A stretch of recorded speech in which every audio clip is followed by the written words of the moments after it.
вы знаете, я же не призываю тут к единообразию мышления.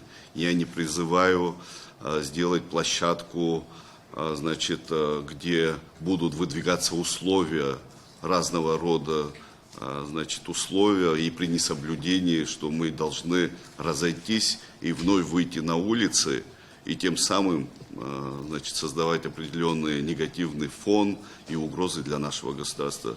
Все-таки, какие бы сложные вопросы ни были, все эти вопросы должны обсуждаться в рамках взаимоотношений, в рамках дискуссий, встреч.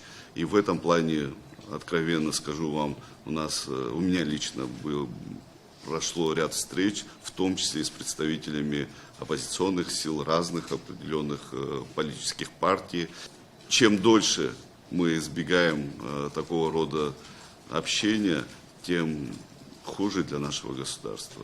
Я готов, всецело настроен на это общение. Тем более, я хочу вам сказать, что мы без камер, без сторонних взглядов, мы очень тепло, значит, по-доброму общаемся. И даже есть, да, понимание контура тех проблем, которые у нас есть понимание линии, через которую мы точно не перейдем. И в этом смысле я благодарен своим коллегам. Это обязательно то, что нас объединяет.